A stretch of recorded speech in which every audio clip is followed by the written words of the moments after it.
if we decide in our mind what someone's motives are, even if we really don't, it can poison our heart toward them. It can poison our relationship toward them.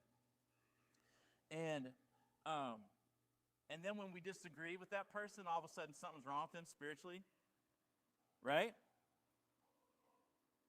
Something's wrong with them because we have a difference of opinion. And you're like, I don't know if that person's spiritually right. They disagree with me about the color of the carpet. If Jesus came back, I don't know. I don't know if they'd go or not. Until they submit to my will about, this color scheme, right? And we spiritualize things that are not spiritual because sometimes we judge so quickly. So real quickly, this does not mean that we ignore sin in people's lives.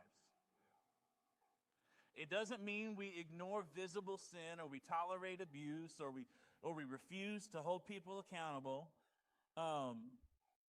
Because later in chapter 5 of 1 Corinthians, Paul judges the character and the behavior and the conduct of leaders strongly. He brings heavy word to the conduct of leaders. So it's not about that, but he's saying don't judge too quickly, right? Again. So how should we live if we know what Paul's saying, if we know what happens if we don't live this out? How should we live? How should we do it? How should we look at your neighbor and say, ask him, how should we do it? How should we do it? Family, how should we do it? Right? Number one, we should hold our judgments in humility, recognizing that we might be wrong. And we should believe the best, right? We should be careful of thinking that we know everything about people's lives, right? Not only should we walk in humility, we should refuse to reduce people to a single moment. Even leaders. Because sometimes we take the worst moment of somebody's life and we treat it as if their whole life is that moment. Right?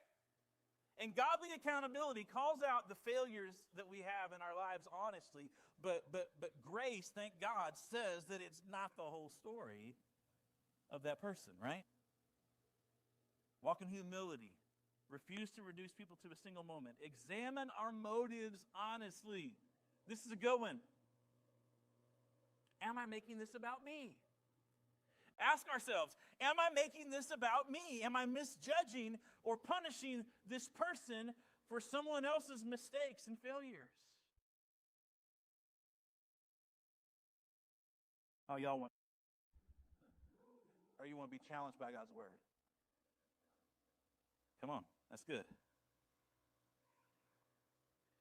We should examine our motives honestly. Next, we should honor hidden faithfulness.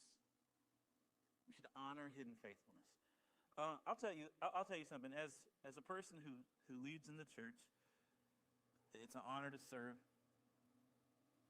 There's a lot of people that do a lot of things to make our services and our ministry happen.